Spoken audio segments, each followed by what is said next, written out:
안녕하세요, 여러분. 내성적인 성격과는 거리가 멀긴 하지만 이렇게 얼굴도 모르는 분들을 향해 첫인사를 하려니 쑥스러워지는 마음은 어떻게 해야 할지 모르겠네요. 저는 30대 후반을 향해 열심히 달려가고 있는 여성입니다.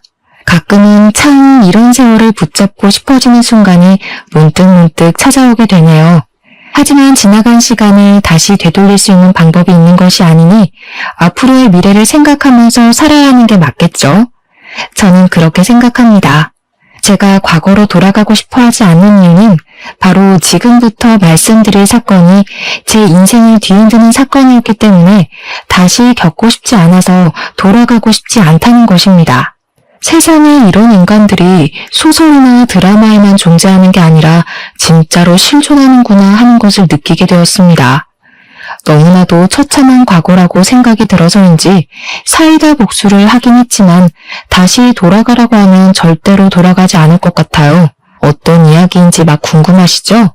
지금부터 저의 기가 막힌 이야기를 시작해 볼 테니 끝까지 집중을 놓치지 말고 따라와 주시면 감사하겠습니다. 평소에 어른들이 왜 서로 수준에 맞는 집이랑 결혼을 해야 한다고 하는지 절실하게 깨닫게 된 사건이 바로 저의 결혼이었습니다. 어릴 때는 누가 잘 살고 못 살면 어때? 서로 돕고 도우면서 화목하게 살면 되지 하고 생각을 했었거든요.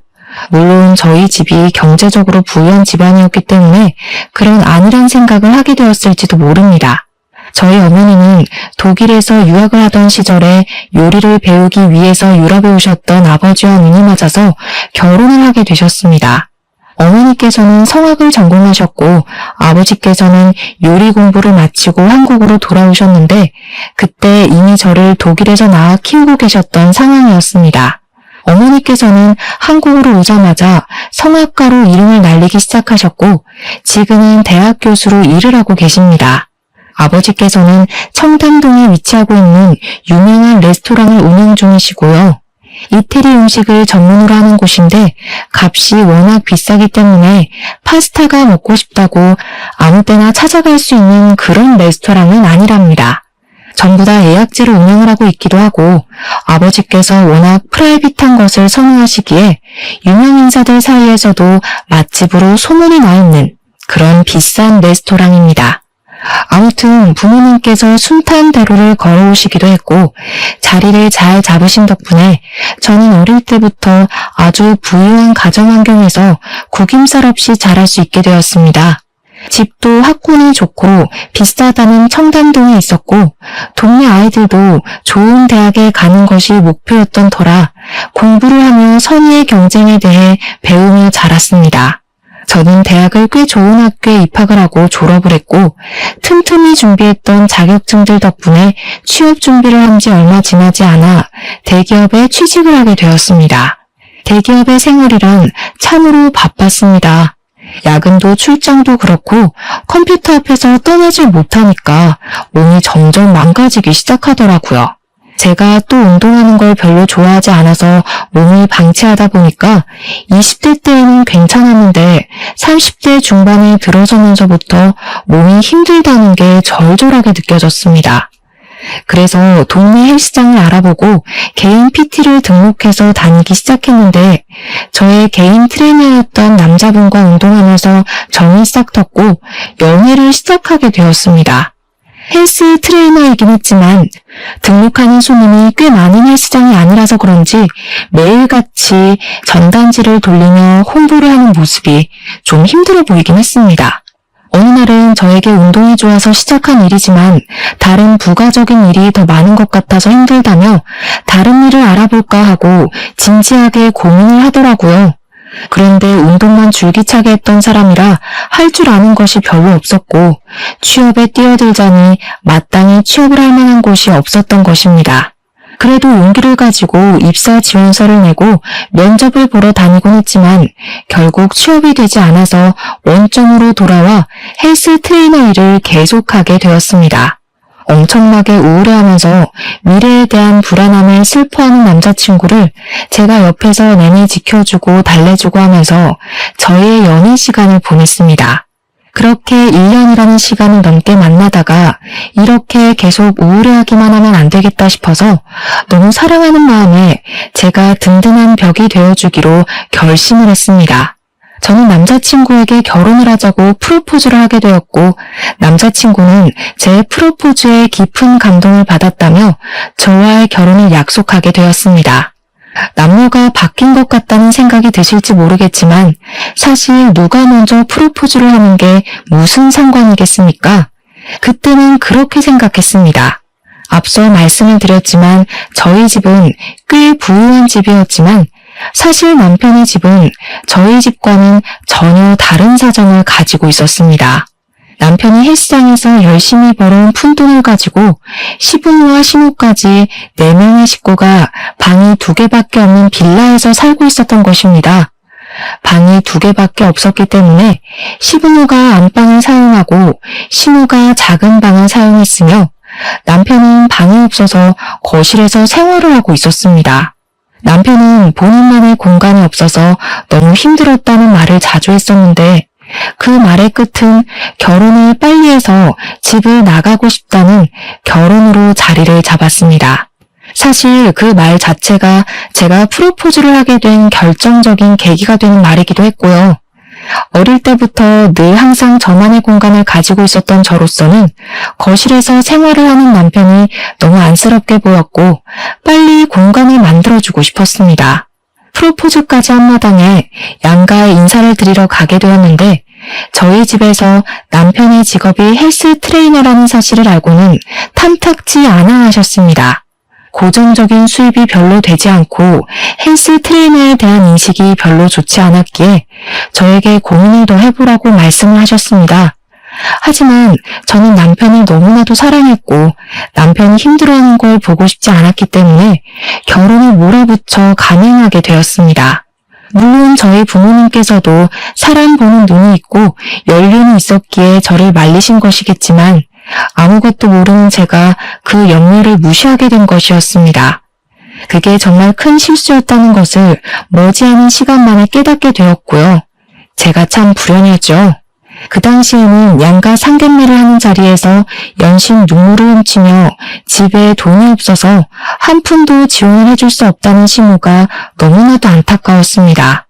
누가 준비를 하던 돈이 있는 사람이 준비를 하면 장땡이라고 생각했던 치기 어린 마음에 시부모에게 제가 알아서 다 하겠다고 호언장담을 했습니다. 저희 부모님은 제가 생각 없이 뱉어낸 말에 무척이나 어이없어 하셨지만 그 자리에서 뭐라고 꾸짖을 수가 없으니 참으시더라고요. 시모는 제 손을 꼭 잡고 부족한 자기 아들을 거둬줘서 고맙다고 잘 지내보자고 몇 번이나 저에게 말씀을 하셨습니다. 시작부터 공이 정방향으로 잘 굴러가는 듯한 느낌을 받아서 너무 행복했습니다. 신우도 저에게 언니가 생긴 기분이라 좋다고 해맑게 웃으면서 말을 하는데 이게 바로 결혼이고 가정과의 화합이구나 하는 생각이 절로 들었습니다. 저에게 친언니처럼 생각하고 따르겠다며 애교를 부리는 어린 신우를 보면서 저와 남편은 훈훈한 분위기를 느꼈지만 우리 부모님만 별로 좋아하지 않으셨습니다. 저는 그냥 별 생각 없이 딸을 시집 보내는 게 서운하셔서 저렇게 표현을 하시나 보다 하고 안일하게 생각했습니다. 집으로 돌아오는데 어머니께서 그런 말씀을 하셨습니다. 그 어린 신우도 너무 가식적으로 웃는 것 같은 느낌이 들고 시부모도 빈대근성이 있는 것 같은데 그래도 이 결혼 꼭 해야겠니? 어머니, 이렇게 짧게 만나보고 어떻게 사람의 본성을 다 파악할 수 있겠어요? 엄마가 오해하는 거예요. 저는 어머니의 생각이 너무 깊은 거라 치부했지만 결혼을 준비하면서 어머니가 하신 말씀이 어떤 뜻인지 조금 느낄 수 있게 되었습니다. 남편과 결혼을 준비하면서 당연히 예물을 골라야 했기에 웨딩 반지를 보러 주얼리숍에 갔는데 신우가 따라온 게 아니겠습니까? 와, 언니, 이거 너무 예쁘다. 이 귀걸이 제가 하면 진짜 예쁘겠죠? 와, 이 목걸이까지 세트인가 봐. 언니, 저 이거 하나만 사주시면 안 돼요? 다이아가 딱 박힌 귀걸이를 골라 잡더니 저에게 사달라고 하는 게 아니겠습니까? 거기가 웨딩 전문숍이라서 그런지 가격도 한두 푼 하는 게 아니었습니다. 제가 신우에게 선물로 줄 만한 가격은 절대 아니었고 평소에 끼고 다닐 수 있는 디자인도 전혀 아니었습니다. 애둘러서 거절을 했는데 신우가 이런 거 하나 못 사주니 하면서 입을 삐죽이더라고요. 아직 나이가 어리니 뭘 몰라서 그런 거구나 하고 넘겼습니다. 집을 보러 다닐 때엔 더 심각하게 신우가 따라붙어서는 집을 둘러보고 있는데 너무 작다며 큰 집으로 이사를 갈 생각은 없냐고 구시렁거리시더라고요. 방이 4개짜리 집이면 우리가 같이 살아도 좋을 것 같은데. 아니 신혼집을 보고 있는데 다짜고짜 합가 이야기를 꺼내니 저도 당황스러웠지만 부동산 직원분이 더 당황하셔서 제 눈치를 보기 시작하셨습니다.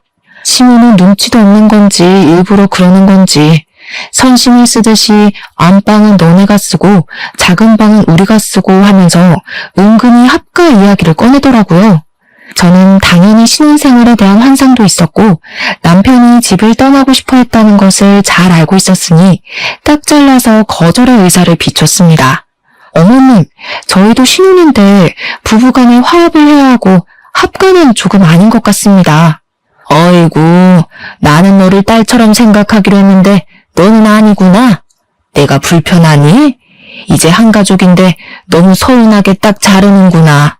저는 한숨이 절로 나왔습니다. 가끔은 저를 낳아주신 부모님과 사는 것이 벅차게 느껴질 때도 있는데 남이나 다름없는 시무랑 어떻게 같이 살겠습니까? 옆에서 줄기차게 구시렁거리는 시무의 말을 무시하고 집을 구하는데 한 푼도 보태줄 수 없다는 시댁의 말에 따라 집도 제 명의로 제 돈으로 구했습니다.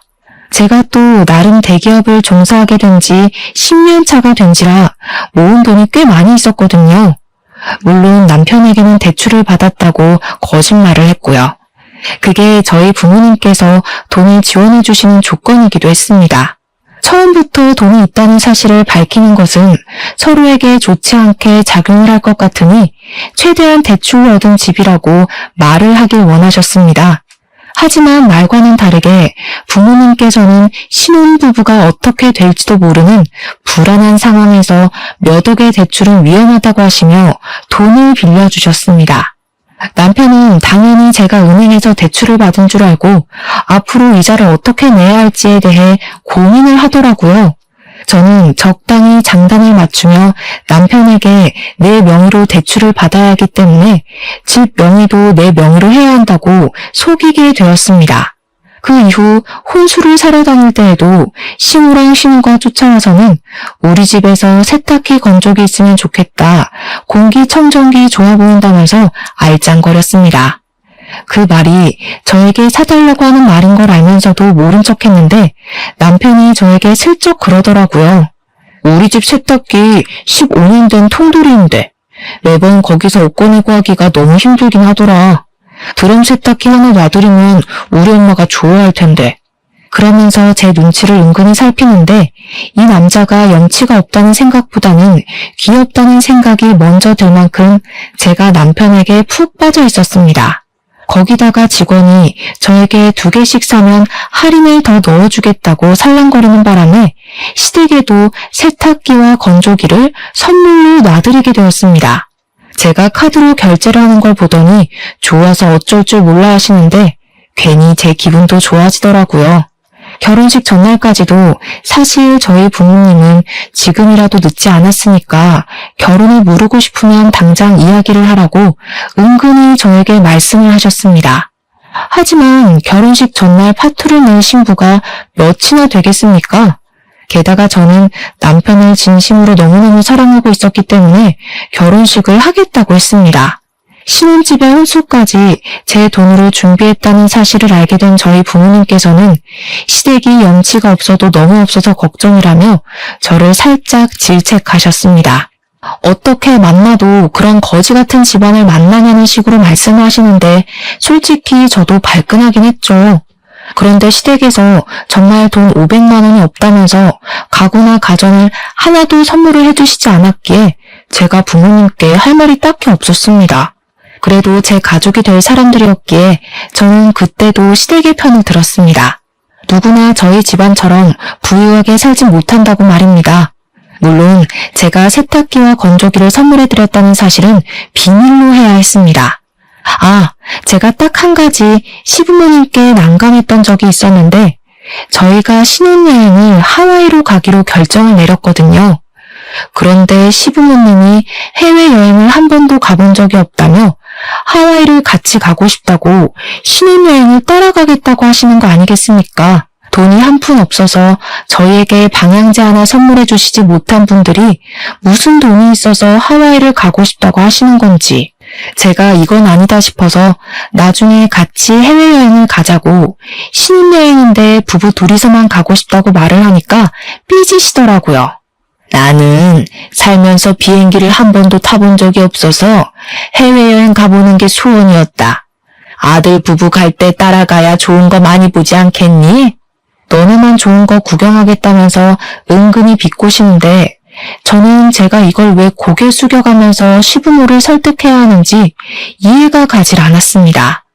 남편이 나서서 나중에 같이 가면 되지 해외여행 갈 일이 한 번도 없겠냐고 달래고 달래서야 겨우 일단락이 됐습니다.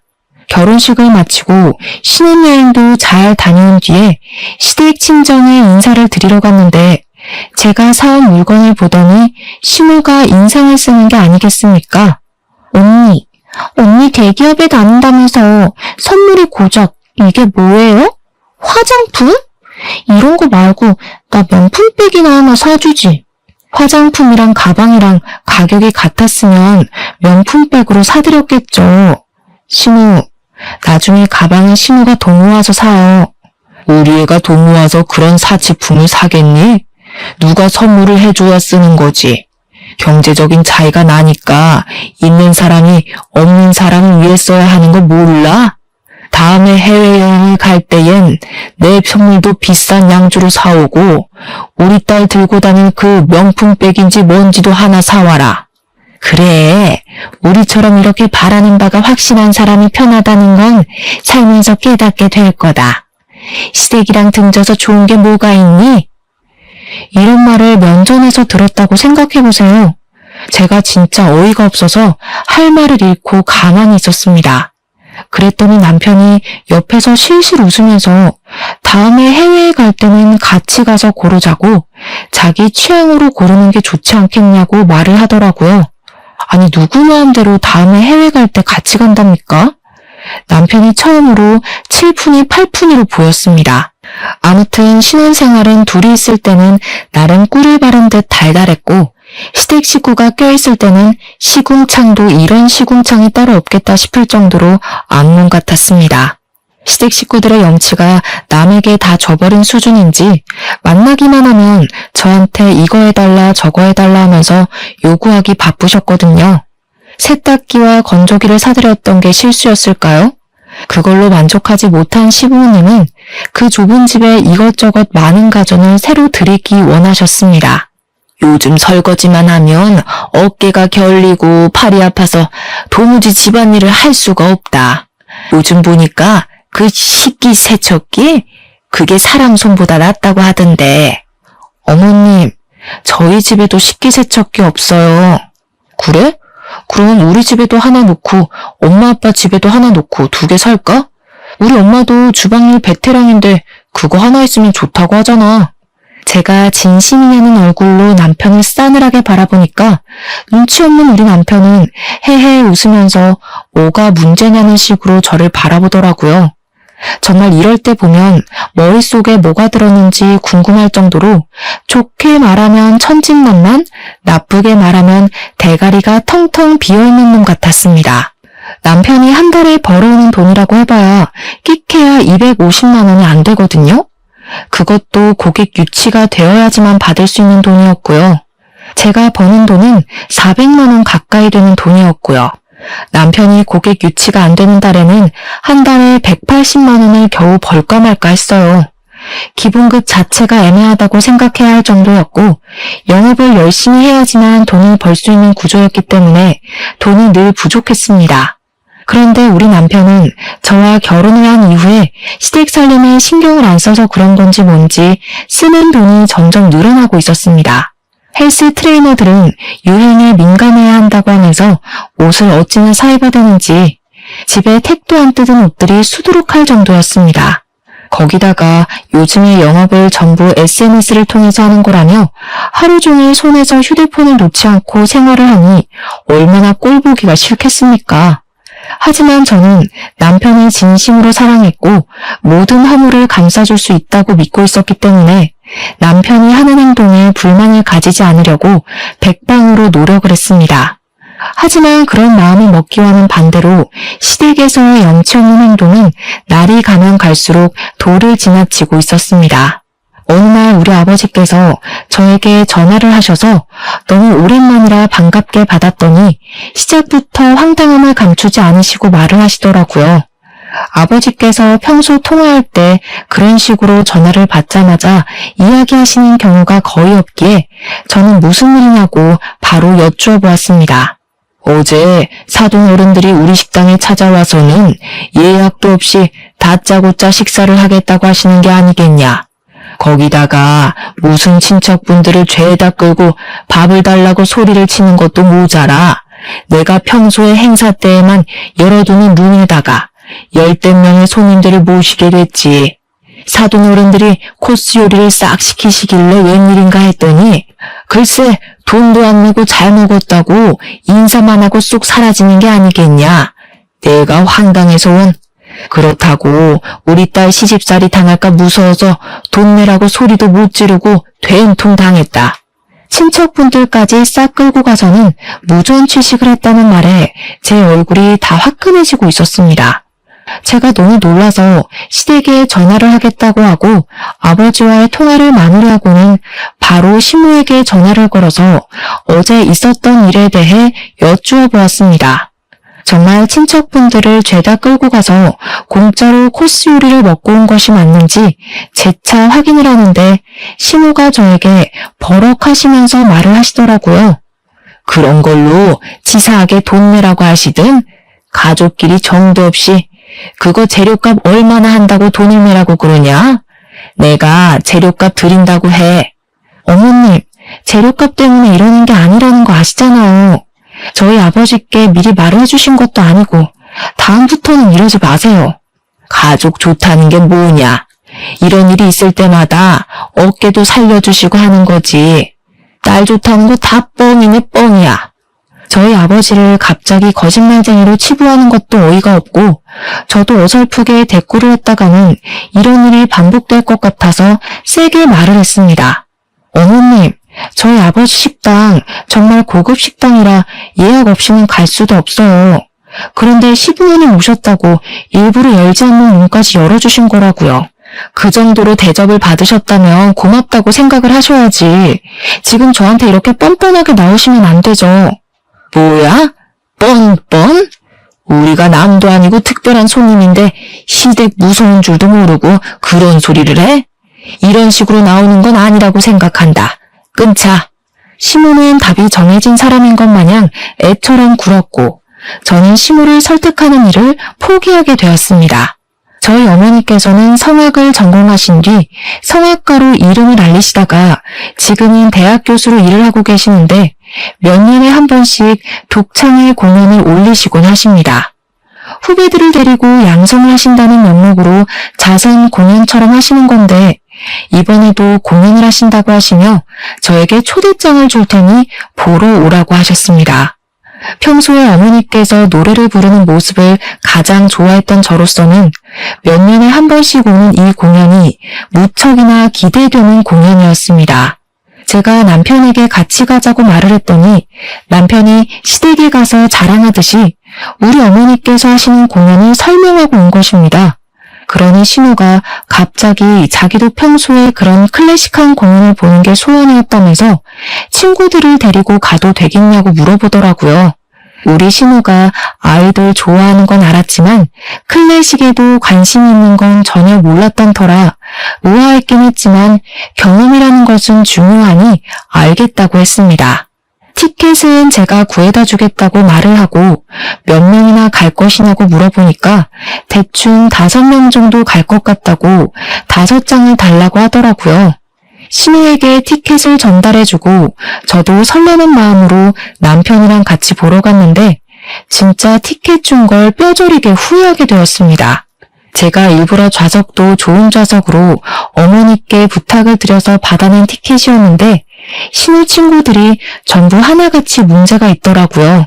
그냥 SNS에 이런 공연도 즐긴다 하는 걸 자랑하려고 간 것이었는지 한 명은 공연 중간에 전화를 받지 않나, 플래시까지 터트리며 사진을 찍지를 않나, 또 한 명은 코를 골면서 자는 바람에 조용한 공연 분위기에 드르렁 드르렁 하는 소리가 울려 퍼지더라고요. 자기들까지 내내 웃고 떠들고 공연장에서 하면 안 되는 행동만 골라서 해야 되는데 저희 어머니께서 주신 티켓이니까 어머니도 그 자리에 누가 앉았는지 대충은 알 수 있잖아요. 제가 너무 쪽팔리는 마음에 신우한테 계속 눈치도 주고 신우 쪽을 바라보면서 불타는 눈빛을 보냈는데도 눈치가 없는 건지 일부러 그러는 건지 모른 척을 하더라고요. 제가 결국에는 공연이 끝나자마자 신우를 찾아가서 이게 무슨 짓이냐고 불같이 화를 냈습니다. 신우 친구들까지 싹 잡아다가 잔소리를 했어요.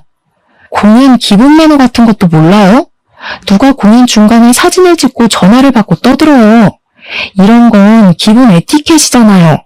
친구들 앞에서 망신을 당했다는 기분이라도 들었던 건지 신우가 갑자기 얼굴이 새빨갛게 달아올라서 저에게 큰 소리를 치더라고요. 언니는 돈이 많아서 이런 공연을 자주 봐서 그런가 본데 저는 처음 오는 거니까 당연히 모를 수도 있지 않아요? 뭐가 그렇게 당당해요? 영화관도 안 가봤어요, 신우는? 여기가 무슨 아이돌 콘서트도 아니고 그런 행동을 하면 안 되는 건 다들 눈치껏 알아요. 지금 저한테 눈치까지 없다고 하시는 거예요? 돈 많은 사람들이나 고급스럽게 즐길 줄 아는 거다. 이런 말씀?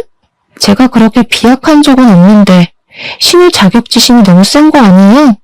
언니, 말이면 다 안 줄 알아요? 지금 제 친구들 앞에서 제 인성까지 깎아내리는 건 너무한 것 같네요. 어떻게 제 친구들 앞에서 이런 쪽팔림을 줘요? 언니 평소에 나를 가족이라고 생각 안 하는구나? 내가 뭐 언니한테 잘못한 거 있어요? 어떻게 이런 자리에서 그런 말을 아무렇지 않게 해요? 싸울 것 같아. 저는 정말 너무나도 당황스러워서 기가 막히더라고요. 누가 보면 제가 괜한 트집을 잡아서 신우를 골탕 먹이고 쪽팔림을 주기 위해 한 행동인 줄 알겠어요. 저는 신우에게 영화관을 운운하면서 알아듣게 설명했다고 생각했는데 신우 눈에는 제가 그냥 신우를 마음에 안 들어해서 이런 소리를 한 것이라 느꼈나 보더라고요. 도대체 제가 왜 신우한테 일부러 이런 소리를 하겠습니까? 하지만 알아듣게 말을 해도 이미 색안경을 끼고 바라보는 신우 때문에 대화가 되질 않았습니다. 신우가 오히려 방방 뛰면서 저를 나쁜 면으로 몰고 가는데 제가 속이 답답해서 미치겠더라고요. 남편도 옆에서 저한테 친구들이랑 다 있는 자리에서 말을 너무 심하게 한 것 같다면서 신우 편을 드는데 이런 남자를 뭘 믿고 결혼했나 싶었습니다. 이걸로 끝이 난다면 서운하고 섭섭하겠죠? 제가 결혼을 하고 나서 차를 한 대 뽑았는데 물론 남편이랑 같이 나눠 타려는 목적으로 구매한 건 맞습니다. 그런데 남편이랑 둘이 타기에도 바빠 죽겠는 시점에 시부가 자꾸 제 차를 빌려달라고 조르는 게 아니겠습니까? 나도 이렇게 비싸고 좋은 차 몰고 다니는 게 소원이었는데 차를 한 번만 빌려주라. 내가 친구들 만나러 가는데 며느리 잘 둔 덕 좀 봤다고 하게 말이야. 몇 번이나 남편을 통해서도 저에게도 직접 조르셨기 때문에 주말에 친구분들 만나러 가실 때 한번 차를 몰고 나가보시라고 빌려드렸습니다. 시부도 자랑을 하고 싶은 마음이 있을 거고 거기다가 며느리를 잘 둔 덕이라는 말에 제가 혹해서 실수를 저지르고 말았던 겁니다. 꽤 비싼 외제차이긴 했지만 시부가 운전 경력이 저보다 훨씬 오래됐으니까 별 걱정을 하지 않고 빌려드렸다 이 말입니다. 그런데 밤 11시가 넘은 시각에 갑자기 경찰서에서 저에게 전화가 온 것이 아니겠습니까? 무슨 일인가 싶어 놀래서 경찰서로 남편과 달려가니 시부가 앉아있더라고요.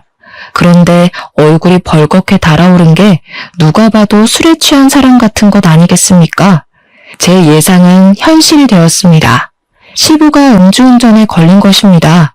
계속해서 음주운전 아니라는 말만 하면서 음주 측정을 거부하고 버텼대요. 그래서 인근 병원에서 피검사까지 진행을 하고 경찰서에 끌려온 거랍니다. 글쎄. 그날이 끝나기 무섭게 시부가 앞으로 고꾸라져서 코를 드르렁거리면서 자기 시작하는데 진짜 너무 화가 나더라고요. 정신 나간 거 아니냐고요. 도대체 남의 차를 끌고 음주운전이라니. 음주운전은 예비 살인자나 다름없는 행동 아닙니까? 만약 누가 어떻게 사고라도 당했으면 어쩌려고 그런 짓을 하는 건지 너무 화가 나니까 잠든 시부에게 욕을 퍼붓고 있더라고요, 제가. 경찰서 유치장 바닥에 누워서 담요 하나 걸치고 잠을 자고 있는데 세상에 미친놈이 이런 미친놈이 따로 없구나 하는 생각이 들었습니다. 저는 경찰서에서 몇 번이나 쪽팔림을 감수하고 사죄를 드렸고 제 차를 가져가겠다고 하니까 경찰이 무표정하게 말을 하더라고요. 그 차 사고 났어요. 차선 변경 무리하게 하다가 옆 차들이 받고 가드레일 받고 이거 수리비도 꽤 나오겠던데. 아무튼 차가 굴러갈 수 있는 상황이 아니라서 레카가 와서 끌고 갔으니까 저기 공업사 가서 확인해 보세요. 진짜 그 순간 저도 모르게 육성으로 연병이라는 말이 절로 나오더라고요. 제가 인상 팍팍 쓰면서 욕을 하자마자 남편이 옆에서 움찔거리는데 그 모습까지도 너무 찌질하게 보였습니다. 술에서 조금 깬 것인지 잠에서 깬 시부가 춥다면서 옷 좀 가지고 오라고 하는데 한숨이 절로 나오는 상황이었습니다. 면허 취소는 당연한 거고 벌금도 당연한 거고 사고 차량 수리비에 부서진 가드레일 비용까지 청구하겠다는 상황에서 시부가 술이 좀 깼는지 저를 보고 당당하게 말을 하더라고요. 며느리 네가 용돈을 조금 쥐어주고 그랬으면 내가 대리운전을 불렀겠지. 돈도 없는데 그럼 음주운전해야지 어떡하냐. 이게 네 탓이지 내 탓이냐? 그랬으면 저나 남편에게 전화를 하셨어야죠. 아버님은 예비살인자나 다름없어요. 하늘 같은 시아비한테 뭐가 어쩌고 어째? 예비살인자? 네가 용돈을 안 줘서 이렇게 된 거라고. 사고 처리만 한 푼도 못 해준다. 먹고 죽을 돈도 없어. 네가 알아서 다 하고 네 차니까 네가 수리하고 난 모른다 몰라. 그때 진짜 소위 말하는 야마가 돈다는 기분이 확 느껴지면서 남편이 싫다기보다는 더 이상 이런 시댁을 지켜보며 살 수 없을 거라는 생각이 들었습니다. 물론 이럴 때일수록 움츠러들고 아무런 의견도 말 못하는 남편에게도 정이 떨어지긴 했습니다. 항상 시댁 편에 서서 저에게 이거 해달라 저거 해달라 요구를 하기만 했지 정작 이런 상황에서 지 부모한테 한 소리도 못하는 남편이 너무 찌질하게 보였어요. 그런데 여기서 뒤통수를 제대로 맞는 말을 남편이 하더라고요. 안 그래도 우리 엄마도 그렇고 우리 동생도 그렇고 용돈을 좀 달라고 하던데 어차피 자기가 돈 벌고 대출금 갚는 거야 자기 알아서 잘하고 있으니까 내가 번 돈은 우리 집 용돈으로 드리는 거 어떨까 싶긴 했거든. 자기네 집은 부자니까 장인어른 장모님이 알아서 잘 노후 준비하시면서 사시잖아. 우리 집은 또 그게 아니라서 지금 상황에서 그게 할 말이라고 생각해? 뭐 언젠가는 할 말이니까. 그리고 우리 집이 너무 낡아서 이사도 좀 갔으면 좋겠는데 자기 대기업 다니니까 대출이 잘 나오잖아. 혹시 추가 대출 같은 게 좀 되나? 그러면 자기 돈으로 이사도 갔으면 좋겠는데 이게 진짜 말이라고 다 한 줄 아나. 그 대출금은 누가 갚고 또 나 혼자 뼈 빠지게 일하라는 말이야? 왜 자기 혼자 일한다고 생각해? 우리가 함께 열심히 일하면 되지. 자기는 말을 또 서운하게 한다. 당연하게 저에게 돈을 내놓으라는 식으로 말을 하는데 그 순간 이 결혼은 실패한 결혼이라는 생각이 제 머릿속을 지배했습니다.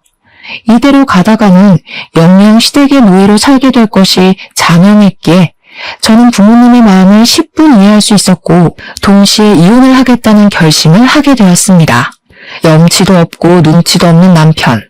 저만 보면 돈 외쳐대는 시대까지 이대로 살면 안 되겠다 싶어서 저희 부모님께 이혼을 하겠다고 죄송하다고 말을 했습니다. 처음에는 저희 부모님께서도 한숨을 쉬시며 잔소리를 하려고 하시다가 제 의견을 지지해 주시겠다고 하시며 변호사를 선임해 주냐고 물어보시더라고요. 제가 곱게 이혼을 해주면 제 속만 골물 게 분명했기에 저는 그동안 당한 것들을 모두 깔끔하게 복수로 되돌려주기로 마음을 먹었습니다. 저는 제일 먼저 한 행동이 차량 수리비부터 시작해서 상대방 병원비의 보상금 벌금까지 싹 다 종합해서 시댁에 청구를 했습니다. 운전을 제가 한 것이 아니었고 일일 보험이라는 것을 가입해 두었기 때문에 법적으로 제가 물어내지 않아도 된다는 것을 변호사를 통해 확인을 받았습니다. 변호사와 상황을 전부 정리했고 시댁에 보상 청구 소송을 진행하는 것으로 결론을 내렸습니다. 하지만 이건 당연하게 해야 할 일인 거지 복수가 아니지 않겠습니까? 저는 시댁의 거지 근성을 이용해서 통쾌한 복수를 해주기로 계획을 짰습니다. 제가 소송을 걸었다는 사실을 모르는 시댁 식구들에게 여행을 보내주겠다고 말을 했습니다. 해외여행을 보내주는 거냐며 면세점 쇼핑이라도 해야겠다고 신우가 엄청 신이 나서 말을 하는데 제가 정신 나갔다고 복수에 그 큰 돈을 쓰겠습니까? 제가 일이 바빠서 이번에는 같이 갈 수 없으니 국내 여행을 다녀오라고 기차표도 다 끊어놨다고 말을 했습니다. KTX를 타고 부산이라도 다녀오라며 최고급 호텔도 잡아놓겠다고 시댁 식구들을 꼬셨고 그게 어디냐면서 다들 신나서 준비를 하더라고요. 해외를 보내주지 않는다고 신우의 입이 뾰루통하게 나왔지만 제가 최고급 호텔 이야기를 꺼내니까 입을 쏙 집어넣더라고요. 그렇게 무궁화호 기차를 끊어놓고는 사실은 KTX를 끊어놓은 척 티켓을 위조해서 시댁 식구들에게 보냈습니다. 제가 숙소도 최고급 호텔을 잡았을 리가 없잖아요. 인터넷에 수소문을 해서 알아본 여인숙 같은 침대도 없는 그런 숙소를 예약했습니다. 마치 고급져 보이는 호텔인 것 마냥 숙소 내역도 포토샵을 통해서 수정을 해서 5성급인 척 꾸며서 보냈습니다. 무궁화호를 타면 기차만 5시간 이상을 타야 하는 거 아시죠? 그래서 시댁 식구들이 서울역에 가서 KTX를 타고 가는 줄 알고 신나 있을 동안 저는 용달을 불렀습니다. 우리 집에 있는 남편의 짐을 모조리 다 빼서 시댁에다가 옮겨놓고 시댁을 찾아가서 제가 사준 세탁기와 건조를 중고 매장에 냅다 팔아버렸습니다. 솔직히 치사하다고 생각하실지 모르겠지만 제가 내 돈으로 사준 물건이니까 소유권도 당연히 저한테 있다고 생각했습니다. 그 집에 제 돈으로 산 물건이 하나도 없길 바랬거든요. 제가 신우에게 선물해준 화장품까지 하나하나 다 챙겨서 제 돈으로 산 물건을 버리거나 제가 챙겨오거나 중고 거래로 팔았습니다. 저는 바로 부동산에 들러서 집도 내놓고 제 짐까지 싹 빼서 친정으로 옮겼습니다. 그런 일을 벌이는 사이에 시댁에서는 KTX 티켓이 아니라면서 무궁화호 티켓이라고 난리가 난 것이 아니겠습니까? 어떻게 예약을 했길래 티켓이 이렇게 실수가 날 수 있냐고 저를 질책하길래 저는 시댁 식구들을 감언이설로 꼬셨습니다. 제가 티켓을 잘못 봤나 봐요. 이상하네, KTX였는데. 그래도 숙소는 딱 우리 시댁 식구들에 맞춰서 준비했으니까 즐겨주세요. 제가 짐 정리를 미리미리 해놔서 그런지 시댁 식구들이 여인숙 주소 앞에 도착했을 때 어느 정도 짐 정리가 다 된 상태였습니다. 당연히 최고급 호텔만 생각하고 여인숙 주소 앞에 선 시댁 식구들은 숙소의 상태를 보고 저에게 화가 머리끝까지 나서 전화를 했더라고요. 숙소 5성급 호텔이라고 안 했어? 우리 식구들을 위해 준비했다며. 맞아. 당신네들한테는 딱 그 숙소가 최고 아니야? 잘 어울려. 거지 근성에 딱 맞춰서 구한 건데. 뭐? 거지 근성? 너 지금 말 다 했어? 정신 나간 거야? 정신 안 나갔는데? 지금 나 완전 제정신이야. 그리고 너무 안성맞춤 아니야? 언니, 이게 무슨 짓이야 진짜. 나 친구들한테 5성급 호텔 간다고 자랑 다 해놨는데 어떻게 책임질 거야?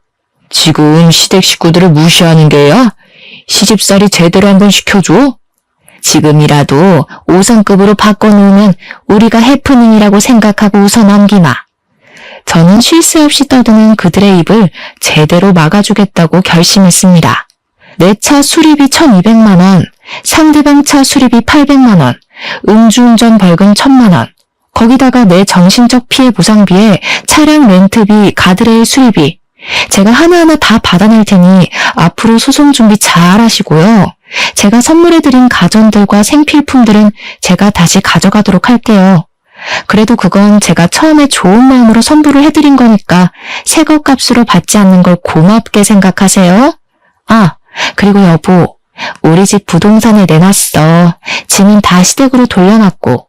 그리고 내 카드 그거 정지시켜서 안 긁힐 거야. 돈은 좀 넉넉하게 들고 부산으로 갔길 바래. 쉬지 않고 와다 쏟아내니 시댁 식구들이 입을 싹 다물더라고요. 남편만 분한지 야야하면서 저를 불러대는데 마지막 쐐기를 박았습니다. 아마 지금 집에 가면 이혼 소송장이 도착해 있을 거야. 꼼꼼하게 읽고 위자료 준비 잘해. 그러고는 통쾌한 마음에 팔짝팔짝 뛰면서 전화를 차단해버렸습니다. 그 이후에 서울에 돌아오려고 기차표를 끊는 건지 뭔지 카드 알림이 엄청나게 도착하더라고요. 근데 제가 카드를 정지시켜버렸잖아요. 결제 실패 메시지가 몇 개가 오던지 어이가 없어서 정지해놨다고 말을 했는데도 멍청한 짓을 반복하더라고요. 아무튼 그날 저녁 늦은 시간에 어떻게 서울까지 오긴 왔는지 친정집으로 시댁 식구들이 전부 다 찾아왔더라고요. 사돈댁은 자식 교육을 어떻게 시켰길래 이혼이 애들 장난입니까? 예? 시댁이 우습답니까? 이건 뭐 인성교육이 아주. 아줌마, 지금 말 다 하셨어요? 남의 부모한테 자식 교육 운운하기 전에 먼저 자기 자신을 돌아보세요. 자기들은 아주 거지근성으로 키워놓고 누가 누구 보고? 자식 교육, 인성 교육이라는 말에 우리 어머니께서 화가 잔뜩 나셨는지 정말 저는 태어나서 우리 어머니께서 욕을 하시는 걸 들어본 적이 없거든요. 진짜 교양이 넘치시는 분이라 손찌검도 안 하시는 분인데 우리 어머니께서 시모의 머리차를 확 잡아뜯는 게 아니겠습니까?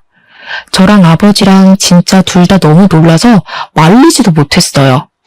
시모는 머리채가 잡혀서 이리저리 끌려다니다가 결국 바닥에 내동댕이 쳐졌습니다. 이 정신 나간 년이 지금 뭘 하는 거야? 누가 누구 보고 인성교육을 가지고 난리야? 이 쓰레기 같은 집안. 지금 내 머리카락 다 뜯어놓은 거 후회할 거야. 고소를 할 거야. 너네 다 콩밥 먹일 거야. 그러든지 말든지. 주거 침입으로 신고하기 전에 당장 우리 집에서 나가지 못해? 내가 걸어둔 소송 준비나 잘해. 끽해봐야 머리카락 뜯긴 걸로 무슨. 그 뒤로 이혼 소송은 당연히 급물살을 타고 진행이 되었고 남편 측은 제가 걸어놓은 손해배상 청구 소송 때문에 정신을 놓게 되었습니다. 저의 회사며 집이며 찾아와서는 집 팔아봐야 벌금 내고 뭐하고 하면 돈 한 푼 안 남는다고 한 번만 봐달라고 온 가족이 울면서 사정사정을 하더라고요. 저는 그런 그들을 내려다보며 비웃어줬습니다. 우리 집 팔면 정말 오갈 곳도 없어. 우리 아빠 가게에서 밥 처먹고 간 친척들은 어디 갔대? 어떻게 그 사람들한테 신세를 줘. 제발 한 번만 봐주라. 너네 집 잘 살잖아. 이거 푼돈이잖아. 세상에 몇 천만 원이 푼돈인 사람이 어디 있니? 이런 한 장까지도 악착같이 받아낼 테니 그런 줄 알아. 멀어지는 제 뒤에서 울고불고 소리를 질러대는데 아주 속이 시원했습니다. 그 뒤로 유능한 우리 변호사님 덕분에 이혼 소송은 완벽하게 나무로 갈라지는 걸로 마무리됐고 손해배상에 대한 소송은 아직 진행 중에 있습니다. 조만간 결과가 나올 거라고 예상하고 있는데 도대체 얼마나 더 거짓골이 될지 궁금해 죽겠습니다. 제가 손해배상 청구를 신청한 금액이 어마어마하다 보니 시댁에서는 집까지 팔았다고 지금은 오갈 곳이 없어서 폐지를 주어야 한다고 하더라고요. 하루 벌어 하루 먹고 사는 처지가 되고 나니 저에게 찾아와 적당히 합의를 해줄 수 없냐고 물어보는데 제가 그들의 처지를 불쌍하게 생각할 필요가 있을 리 없죠. 울고불고 비는 꼴이 얼마나 우습고 초라하던지 제 발밑에서 벌벌 기는 그 사람들의 앞에 살포시 5만 원짜리 한 장 던져줬습니다. 그 돈으로 라면이라도 사 먹으라고 하니 부들부들 떨면서도 그 돈을 소중하게 챙겨가는데 웃음이 터져서 혼이 났습니다. 공짜 좋아하고 남의 돈을 자기 돈처럼 물 쓰듯이 쓰던 멍청한 인간들이 결국에는 이런 결말을 맞이하게 됐다는 게 통쾌할 따름이랍니다. 여러분, 인생사는 세우지마라고 말을 하잖아요. 저에게 딱 어울리는 말이 아닐까요? 기쁘고 행복한 시간이 있다면 힘든 일이 그만큼 따를 수도 있다는 말이죠. 하지만 저는 그 모든 것을 극복해내고 지금은 제 스스로를 돌보며 저만의 자유, 저만의 시간에 집중하고 지내고 있습니다. 그 거지 같은 인간들과는 완벽하게 갈라지고 제 인생을 새 출발하게 되었으니 제 인생의 그 어떤 날들보다 행복하고 기쁘게 지내고 있는 중이랍니다. 제 이야기는 여기서 마무리가 되지만 모든 재판이 끝나고 좋은 소식이 나오는 그때 여러분들을 다시 찾아와 이야기를 전해드릴게요. 그때까지 제 이야기를 들어주신 여러분께서도 행복한 시간 보내고 계셨으면 좋겠습니다. 다가올 여름 무탈하게 보내세요. 감사합니다.